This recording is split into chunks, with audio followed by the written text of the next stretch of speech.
Dear student, मैं अनिल कुमार पांडे अपने YouTube channel पर आज पुनः एक नया टॉपिक लेके आया हूँ जिसका नाम है निबंधात्मक एवं वस्तुनिष्ठ प्रकार के प्रश्नों की तुलना। डियर स्टूडेंट, आपको विदित तो होगा कि मैं एक वीडियो में निबंधात्मक प्रकार के प्रश्नों और दूसरे वीडियो में वस्तुनिष्ठ प्रकार के प्रश्नों पर चर्चा कर चुका हूँ। और आज का जो मेरा वीडियो है वो वीडियो है essay type questions and objective type question का कंपैरेटिव स्टडी है, मतलब तुलनात्मक अध्ययन है। तो अगर आप ये बोर्ड की तरफ देखेंगे तो डियर स्टूडेंट्स, आपको दिखाई पड़ेगा कि ये कॉलम बना हुआ है। यहाँ पर प्रमुख आधार अर्थात किन आधारों पर, प्रमुख आधार का मतलब किन आधारों पर मैं निबंधात्मक और वस्तुनिष्ठ प्रकार के प्रश्नों में अंतर बताने जा रहा हूं। तो ये क्रम से आधार लिखे गए हुए हैं और देखिए इस कॉलम में निबंधात्मक प्रश्न और इस कॉलम में वस्तुनिष्ठ प्रकार के प्रश्न लिखे गए। तो आप ये जो प्रमुख आधार है, जिस आधार पर दोनों प्रकार के प्रश्नों में अंतर मैं बताऊंगा, उसमें देखिए सबसे पहले नंबर पर आपका आता है रचना के आधार पर। किसके आधार पर? रचना के आधार पर, अर्थात फॉर्मेशन, बेस ऑफ फॉर्मेशन पर जो है मैं ये बताऊंगा कि निबंधात्मक प्रकार के प्रश्नों की रचना कैसी होती है और वस्तुनिष्ठ प्रकार के प्रश्नों की रचना कैसी होती है। दूसरे नंबर पर आता है अंकन, जिसे अंग्रेजी में आप नोटेशन कहते हैं। क्या कहते हैं? नोटेशन। तो अंकन के आधार पर भी आपके सामने चर्चा की जाएगी कि निबंधात्मक प्रश्नों का अंकन सही है या वस्तुनिष्ठ प्रकार के प्रश्नों का अंकन सही है। उसके बाद आपका लिखा हुआ तीसरे नंबर पर क्या लिखा हुआ है? नंबर लिखा हुआ, संख्या लिखी हुई है कि वस्तुनिष्ठ प्रकार के प्रश्न, वस्तुनिष्ठ प्रकार के परीक्षण में प्रश्नों की संख्या क्या होती है और निबंधात्मक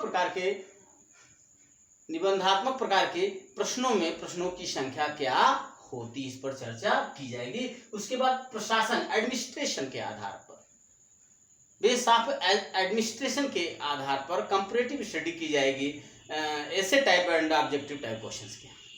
तो प्रशासन के आधार पर मतलब किस प्रकार के प्रश्नों का प्रशासन सरल होता है और किस प्रकार के प्रश्नों का प्रशासन क्या होता है? कठिन होता है। उसके बाद सुलेख के आधार पर, मतलब लेखन के आधार, सुलेख के आधार पर यानी कैलीग्राफी, बेस ऑफ कैलीग्राफी के आधार पर भी निबंधात्मक और वस्तुनिष्ठ प्रकार के प्रश्नों में अंतर स्पष्ट किया जाएगा। फिर उसके बाद आता है ये रिलायबिलिटी, विश्वसनीयता के आधार पर, बेस ऑफ रिलायबिलिटी के आधार पर भी ये क्लियर किया जाएगा कि कौन से प्रश्न क्या होते हैं, रिलायबल होते हैं और कौन से प्रश्न रिलायबल नहीं होते हैं, या कौन से प्रश्न ज्यादा रिलायबल होते हैं और कौन से प्रश्न कम रिलायबल होते हैं। उसके बाद वैधता अब लिखा हुआ है सातवें नंबर पर, वैलिडिटी। तो आपको इस आधार पर भी देखना है कि कौन से प्रकार के प्रश्न वैलिड होते हैं और कौन से प्रकार के प्रश्न कम वैलिड होते हैं। उसके बाद मानक, नॉर्म्स मतलब किन प्रश्नों का नॉर्म्स तय करना आसान होता है और किन प्रश्नों का नॉर्म्स तय करना क्या होता है? कठिन होता है। यह भी आपको चर्चा की जाएगी। तो पुनः आप देखें तो ये 8 आधार, प्रमुख आधार मतलब चीफ बेस जो है किसका? कंपैरेटिव ऑफ ये ऐसे type question and objective type questions का ये लिखा गया है, जिसके नंबर कितने हैं? 8 नंबर हैं। 8 नंबरों के आधार पर, 8 प्रमुख आधारों पर दोनों प्रश्नों में अंतर किया जाएगा। तो डियर स्टूडेंट, चलिए शुरू करते हैं हम। सबसे पहले आता है रचना के आधार पर। पहला नंबर क्या है? रचना के आधार पर दोनों प्रकार के प्रश्नों में क्या अंतर होता है, यह आपको देखना है। तो रचना के आधार पर निबंधात्मक प्रश्नों की रचना क्या होती है? सरल होती है। क्या होती है? सरल एवं समय क्या होता है? कम लगता है। समय क्या होता है? कम लगता है। जबकि वस्तुनिष्ठ प्रकार के प्रश्नों में क्या होता है? कठिन होता है। क्या होता है, कठिन होता है और समय अधिक अधिक। तो मतलब क्या हुआ, कहने का मतलब ये है कि रचना के आधार पर यदि दोनों प्रश्नों के बीच में अंतर किया जाएगा तो यह दिखाई पड़ेगा कि निबंधात्मक प्रश्नों की रचना क्या होती है, सरल होती है और इनमें समय भी क्या होता है, कम लगता है। जबकि उसके अपोजिट वस्तुनिष्ठ प्रकार के प्रश्न जो होते हैं उनकी रचना क्या होती है, कठिन होती है और समय भी क्या होता है, अधिक लगता है। तो डियर स्टूडेंट, फर्स्ट पॉइंट जो है जिसके आधार पर दोनों प्रकार के प्रश्नों में अंतर किया जा रहा है, निश्चित रूप से क्लियर हो गया होगा कि निबंधात्मक प्रकार के प्रश्नों में की रचना में क्या होता है, मतलब वो सरल भी होता है और समय भी कम लगता है। जबकि वस्तुनिष्ठ प्रकार के प्रश्नों की रचना कठिन भी होती है और समय भी अधिक लगता है। तो दूसरे नंबर पर आपका आता है अंकन, नोटेशन मतलब अंकन, जो प्रश्नों का उत्तर देख करके नंबर दिया जाता है, अंक दिया जाता है, उसी को हम क्या कहते हैं, अंकन कहते हैं और अंग्रेजी में उसे क्या कहते हैं, नोटेशन कहते हैं। अब मित्रों हम देखते हैं कि निबंधात्मक प्रकार के प्रश्नों का नोटेशन सरल है कि वस्तुनिष्ठ प्रकार के प्रश्नों का नोटेशन सरल है। तो मित्रों अगर इसके आधार पर अगर आप देखेंगे तो क्या है, निबंधात्मक प्रकार के प्रश्नों का नोटेशन क्या है, अंकन क्या है, अंकन क्या है इसका, अंकन कठिन है और जबकि इसका क्या है, सरल है।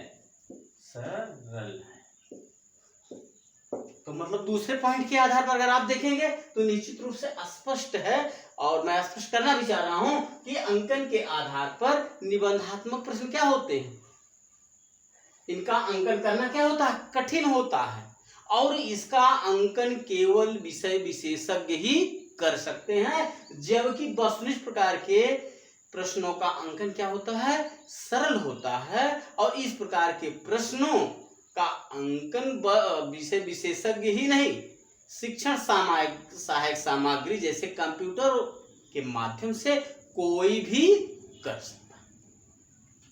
उसके बाद तीसरे नंबर पर आता है आपका क्या है, संख्या के आधार पर, नंबर ऑफ क्वेश्चन के आधार पर इसका क्या है, अगर आप देखेंगे तो निबंधात्मक प्रकार के प्रश्नों की संख्या क्या होती है, कम होती है और इसकी क्या होती है, अधिक होती है। इसकी क्या होती है, अधिक होती है। अगर आप अपने बीए में इत्यादि की परीक्षा दिए होंगे तो आप देखते होंगे कि प्रश्नों की संख्या क्या होती है, कम होती है। कभी कभी 5 ही प्रश्न दिया जाता है, कभी 8 प्रश्न दे दिया जाता है या और ज्यादा 12 प्रश्न दे दिया जाता है। इससे ज्यादा शायद निबंधात्मक प्रश्नों की संख्या नहीं होती है। जबकि वस्तुनिष्ठ प्रकार के प्रश्न जब आप कॉम्पिटिटिव एग्जामिनेशन में जाते हैं तो उनकी संख्या 100 भी हो सकती है, 80 भी हो सकती है, 200 भी हो सकती है, 150 भी हो सकती है। तो इस आधार पर एक अंतर यह भी स्पष्ट होता है कि निबंधात्मक प्रकार के प्रश्नों की संख्या क्या होती है, कम होती है। चाहे वो निबंधात्मक प्रकार के प्रश्न पत्र हो या परीक्षण जो भी हो, तो उनमें इनकी संख्या क्या होती है, कम होती है। जबकि इनकी संख्या क्या होती है, अधिक होती है। वस्तुनिष्ठ प्रकार के प्रश्नों की संख्या क्या होती है, अधिक होती है। उसके बाद आपका चौथे नंबर पर आता है प्रशासन। प्रशासन क्या होता है, एडमिनिस्ट्रेशन के आधार एडमिनिस्ट्रेशन के आधार पर अगर ये देखा जाए क्या वस्तुनिष्ठ प्रकार और निबंधात्मक प्रकार के प्रश्नों में अंतर को स्पष्ट किया जाए तो आप देखेंगे कि निबंधात्मक प्रकार के प्रश्नों का प्रशासन क्या होता है, सरल होता है और इसका प्रशासन क्या होता है, कठिन होता है। इसका क्या होता है, कठिन होता है। अब कारण क्या है, इसका प्रशासन सरल इसलिए होता है क्योंकि निबंधात्मक प्रकार के प्रश्नों की संख्या प्रश्न पत्र में क्या होती है, कम होती है। जब निबंधात्मक मेथड से मतलब ऐसे टाइप मेथड से अगर आपकी परीक्षा ली जाती है तो उनमें प्रश्नों की संख्या क्या होती है, कम होती है और उनका उत्तर एक सा नहीं होता, सबके अपने मौलिक विचार उसमें होते हैं। सो उसमें नकल की संभावना क्या होती है, कम होती है। तो इसलिए जो है जिनमें प्रश्नों की संख्या कम होगी और जिनमें प्रश्नों की संख्या अधिक होगी, अर्थात जिनमें प्रश्नों की संख्या अधिक होगी उनका प्रशासन क्या होगा, कठिन होगा, और जिनमें प्रश्नों की संख्या कम होगी उनका प्रशासन क्या होगा, सरल होगा। मित्रों, आप लोग देखते होंगे कि निबंधात्मक प्रकार के प्रश्नों में आपने कभी नहीं सुना होगा कि पेपर आउट हो गया, जबकि ऑब्जेक्टिव टाइप के क्वेश्चंस में जो होते हैं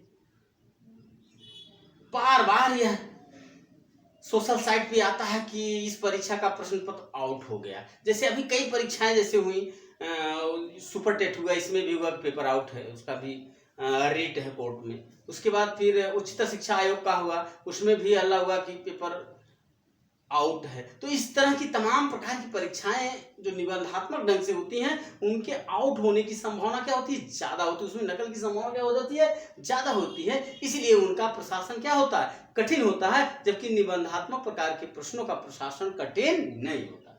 उसके बाद फिर हम आते हैं सुलेख के आधार पर। सुलेख के आधार का मतलब क्या हुआ, सुंदर लेख के आधार। तो मित्रों, बहुत स्पष्ट बात है कि निबंधात्मक प्रकार के प्रश्नों में सुलेख पर क्या दिया जाता है, अधिक बल दिया जाता है, अधिक बल दिया जाता है, अधिक बल दिया जाता है, जबकि कोई मतलब नहीं, कोई मतलब नहीं, कोई मतलब नहीं। मित्रों, तो आप देखें कि सुलेख के आधार पर अगर दोनों में विभेद किया जाए तो यह दिखाई पड़ता है कि निबंधात्मक प्रकार के प्रश्नों में सुलेख पर अधिक बल दिया जाता है, अर्थात लेखन कौशल का विकास अधिक होता है, जबकि वस्तुनिष्ठ प्रकार के प्रश्नों में लेखन कौशल का कोई मतलब नहीं होता, किसी प्रकार का कोई विकास नहीं होता, क्योंकि आप जानते हैं कि उसमें केवल टिक करना। उसके बाद पुनः 6वें नंबर पर आपका आता है विश्वसनीयता, जिसे आप रिलायबिलिटी कहते हैं। रिलायबिलिटी का मतलब ये है कि रिलायबिलिटी वही वस्तु या व्यक्ति है जो हर समय एक सा हो, हर समय एक सा हो। जैसे आपकी घड़ी है तो अपने समय पे वो 12 बजाए, तभी वो रिलेबल है, नहीं तो वो रिलेबल नहीं है। तो कहने का मतलब ये हुआ, अगर इस आधार पर निबंधात्मक प्रश्नों को देखा जाए तो निबंधात्मक प्रकार के जो प्रश्न होते हैं वो रिलेबल, कम विश्वसनीय होते हैं, कम रिलायबल होते हैं। वो निबंधात्मक प्रकार के प्रश्न क्या होते हैं, कम विश्वसनीय होते हैं, जबकि वस्तुनिष्ठ प्रकार के प्रश्न क्या होते हैं, ज्यादा रिलायबल होते हैं, ज्यादा विश्वसनीय होते हैं। उसका कारण ये क्या होते हैं, ये कम है, कम विश्वसनीय है, और ये क्या है, ज्यादा विश्वसनीय है। ये क्या है, ज्यादा विश्वसनीय है। कहने का मतलब ये है कि इनके प्रश्नों का उत्तर हमेशा एक होगा, सारे बच्चों का उत्तर एक ही होगा। अगर वो दूसरा ऑप्शन सही करते हैं तो निश्चित रूप से वो क्या होगा, गलत होगा। जबकि निबंधात्मक प्रकार के प्रश्नों का जब विद्यार्थी उत्तर देते हैं तो उनकी अपनी मौलिकता होती है और अपने ढंग से उस प्रश्न को क्या करते हैं, लिखने का प्रयास करते हैं। इसलिए निबंधात्मक प्रकार के प्रश्न जो होते हैं कम विश्वसनीय होते हैं और वस्तुनिष्ठ प्रकार के प्रश्न ज्यादा विश्वसनीय। उसके बाद 7वें नंबर पर आता है वैलिडिटी, वैधता। वैधता क्या है, ठीक वही काम है कि निबंधात्मक प्रकार के प्रश्न क्या होते हैं, कम वैध होते हैं। क्या होते हैं, कम वैध होते हैं, कम वैध होते हैं। और ये क्या होते हैं, अधिक वैध होते हैं। क्या होते हैं, अधिक वैध होते हैं। ये क्या होते हैं, अधिक वैध होते हैं। तो मित्रों, आप जान लीजिए वैधता और विश्वसनीयता में बड़ा घनिष्ठ संबंध होता है। और निश्चित रूप से जान लीजिए, जो परीक्षण विश्वसनीय नहीं होगा तो वह निश्चित रूप से वैध होने की संभावना क्या होती है, कम होती है। अर्थात जो परीक्षण कम विश्वसनीय होगा वो निश्चित रूप से कम वैध भी हो सकता है। अतः निबंधात्मक प्रकार का जो परीक्षण है वो क्या होता है, कम वैध होता है। जबकि वस्तुनिष्ठ प्रकार का जो परीक्षण होता है या प्रश्न होते हैं वो क्या होते हैं, ज्यादा वैध होते हैं। अब लास्ट नंबर पर आपका आता है मानक, नॉर्म्स। अब अगर इन आधारों पर इन दोनों प्रश्नों का नॉर्म तैयार किया, स्टैंडर्डाइज किया जाए तो निश्चित रूप से आप ये जान रहे होंगे कि जो जिस प्रकार के परीक्षण या जिस प्रकार के प्रश्न कम विश्वसनीय होंगे, कम वैध होंगे, जिनके अंकन में कठिनाई होगी, निश्चित रूप से उनका नॉर्म तय करना क्या होगा? कठिन होगा। उनका नॉर्म तय करना क्या होगा? कठिन होगा। ठीक उसके विपरीत जिन प्रकार के प्रश्न क्या होंगे, ज्यादा विश्वसनीय होंगे, ज्यादा वैध होंगे और अंकन में कठिनाई होगी और वो होगा, तो निश्चित रूप से उस प्रकार के प्रश्नों का नॉर्म्स तैयार करना क्या होगा? सरल होगा। तो आपका मतलब ये हुआ कि निबंधात्मक प्रकार के प्रश्नों का नॉर्म तैयार करना क्या है? कठिन है, जबकि वस्तुनिष्ठ प्रकार के प्रश्नों का नॉर्म तैयार करना क्या है? सरल है।